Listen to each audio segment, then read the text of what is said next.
Good morning, ladies and gentlemen. Thank you very much for coming to this presentation entitled Different Ways to Design a Free Market City. I would like also to thank the organizer of this conference for inviting me as a speaker here. I am honored to be here with all of you discussing the real future of cities. What are the principles that define a free city? What tactics are most likely to succeed in creating a free city? Where could be the best place to design a free city? What would draw people to free cities? What governance system does a free city need? This question will be answered and discussed during this conference and a few of them in this lecture. However, this presentation mainly deals with different ways of creating a free city and possible scenarios of division of ownership. A first scenario in which people, citizen or not, will be the owners of a company city, divided into shares. A second, a gay community city, the product of an auction of lots with predetermined rules. Third, the same as before, but without predetermined rules. And fourth, and last, a city created by a call for bidders. I will finish by discussing the advantages and disadvantages of each scheme. What are the principles that define a free city? I am going to be clear, in my opinion, the only principle that could define a free city are the principles of a free market. That is, private property rights, non-aggression, and freedom to exchange. I know that living in freedom in any city means also many different freedoms, such as freedom of worship, sexual freedom, or freedom of speech. But I will focus my presentation on the kind of freedom that determines to design the cities. For this reason, from now on, I will not talk about free cities anymore, and instead, I will use the term free market cities. I would like to be clear about this. It is not possible to speak about free cities if they are not free market cities in planning terms, and of course, in other terms. Where could be the best place to design a free city? There is no one free city anywhere in the world. There are a couple of cities that come close to it, such as Singapore or Taipei in Taiwan, but there is one which is really significant and important, Hong Kong.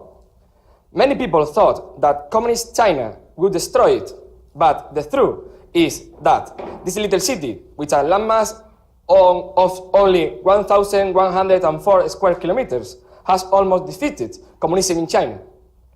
According to the 2011 Index of Economic Freedom by the Heritage Foundation and the Wall Street Journal, Hong Kong, with a population of 7 million people, a per capita GDP of $45,277, and being one of the most densely populated areas in the world, with 6,349 inhabitants per square kilometer, ranks number one in the ranking of 183 countries with an overall score of 89.7 points over 100 in the 10 specific freedoms defined by the index: business freedom, trade freedom, fiscal freedom, government spending, monetary freedom, investment freedom, financial freedom, property rights, freedom for corruption, and labor freedom. It is true that Hong Kong, for example, is not on the top in other indices, like the Global Competitiveness Report by the World Economic Forum, which assesses the ability of countries to provide high levels of prosperity to their citizens, where Hong Kong ranks 11. Nevertheless, Hong Kong is in the first position again in the Economic Freedom of the World Index, which is an indicator produced by the Fraser Institute, which studies size of government, legal system, and property rights, some money, freedom to trade internationally, regulation, credit market regulation, labor market regulation, business, and other regulation. Regarding urban characteristics as infrastructure, Hong Kong ranks number one according to the Global Competitiveness Report. Hong Kong is the number one in quality of port infrastructure, quality in air transport infrastructure, and quality of electricity supply. Also, it is the number two in quality of railroad railroad infrastructure and quality of overall infrastructure. Private sector is the only one responsible in city utilities like telecommunication or electricity supply, and the regional government is supporter of private management. The truth is that when it comes to creating a free city, any location is a good location. Nevertheless, if the decision were mine, I would choose as the best location anywhere near to the sea or on an island in Central or South America. Given that Hong Kong has provided the Chinese population with a brighter future after having almost defeated communism, I think that a free market city in this area of the world would do the same for people of Latin America and would help them in their journey toward free market economies. Also, this project for a free market city would work as incentives to create new free market cities in Latin America and around the world, and would mark the end of today's interventionist urban development and city they give birth to.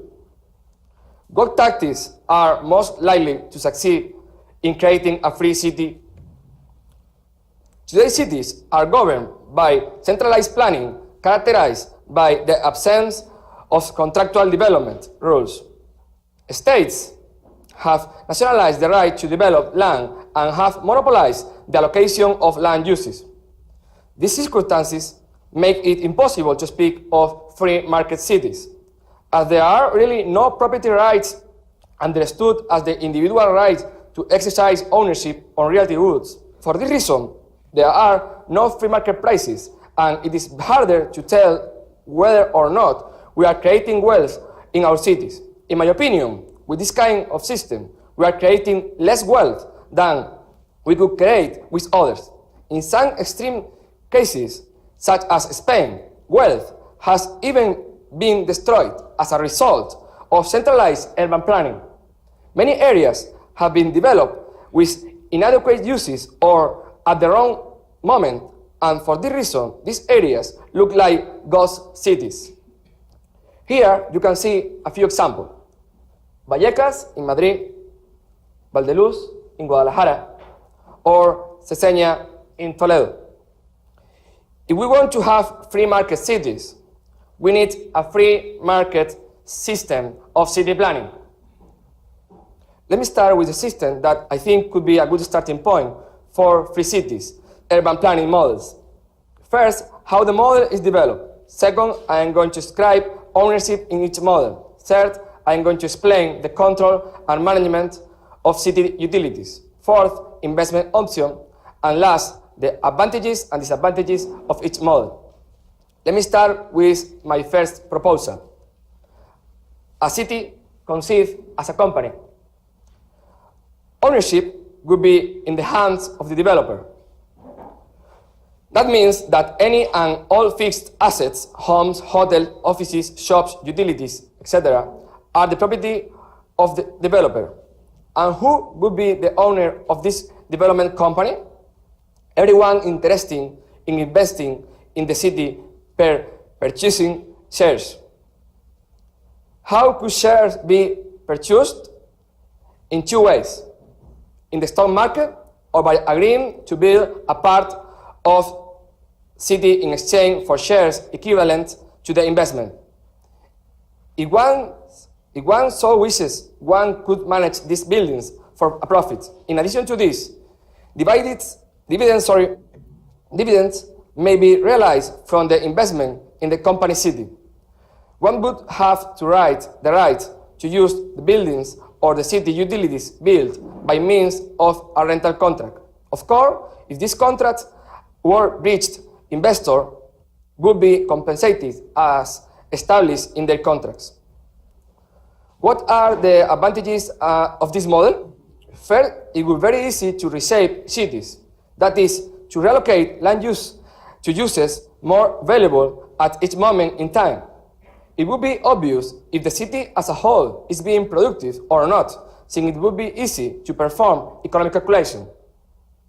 The tragedy of the commons, which arise when there is open access to a resource and property rights have not been defined, leading to the resource becoming exhausted by overuse, would also be avoided.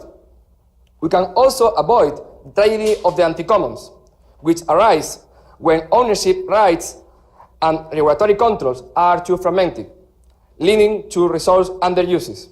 Clearly, this model would have some disadvantages. Mainly, it may discourage investment by entrepreneurs due to the impossibility of total ownership over the managed infrastructure. Besides this, there are many arise problems related to coordination of the different levels of ownership. The second model would be a city like a gay community. Here, the development company would auction different lots, each having its own set of predetermined rules. Ownership would go to each individual buyer. That is, every house, hotel, etc. would have its owner, just as today. City utilities may or may not belong to the development company. Also, utilities may be run or managed by the development company or by other contracting companies. What would be the advantages of this model? Without a doubt, there is a bigger incentive for real estate and city utilities development, as well as greater competition in such development. Also, here, the tragedy of the common would be avoided. On the negative side, transaction costs would be high and the possibility of reshaping cities and reallocation uses would be reduced. There would also be less competition among city utilities, since it would become very difficult to build new city utilities if the development company decided to retain full ownership and control over them. In the case of traditional subdivision of ownership, the tragedy of the anti-common may arise. The third model that I propose is a city with many gated communities or non-gated communities. The development company would auction lots without predetermined rules. For example, you can see here maybe one lot who has 3 gated communities, or one gated community can have 1, 2, 3 lots. It's possible, every possibility. The development company would auction lots without predetermined rules. As in the previous model, ownership would go to each individual buyer, and the city utilities could be managed by the development company or by other contracting companies. Here, there would be greater incentives for real estate and utility development, as well as greater competition. The tragedy of the common, of course, would be avoided. In contrast with the previous model, there would be greater flexibility to reshape new cities. However, once the city is built, transaction costs would be high because the capacity to reshape the city and to relocate land uses would be very little. There would also be less competition among cities, utilities, and anti-common problem may arise in the case of traditional subdivision of ownership, especially if the original lots are not conceived as gated communities. A new problem would arise, as there would be uncertainty about the variation of the value of each property according to the use given to the neighboring lots. The last model would be what I call a call for bidders. What would this mean? Bidders would present offers for land lots defined by themselves, and the development company would sell to the highest bidders until all the land had been sold. This means that property rights would go to the different individuals and would buy from the different bidders, unless these decide to retain the management of the land. City utilities would go to the bidders or to companies that would contract with them. This model would allow greater flexibility in the shaping of the city, as well as greater incentive and competition in real estate and utilities development. As in the previous cases, the trade of the commons would be avoided. However, as in all cases, some problems may arise. Here, transaction costs would be extremely high if one wanted to change the city model. Besides this, the risk of experiencing an anti-common problem would be great depending on the subdivision criteria. Also, coordination among the different city utilities throughout the city would be difficult. In my opinion, these initial ideas would help us to create new cities according to the principle of the free market. I am sure many other possibilities exist, all of them having advantages and disadvantages. How can we know which one is the best? With any luck, the free market will decide, and we will see the beginning of a new world of free market cities. Thank you.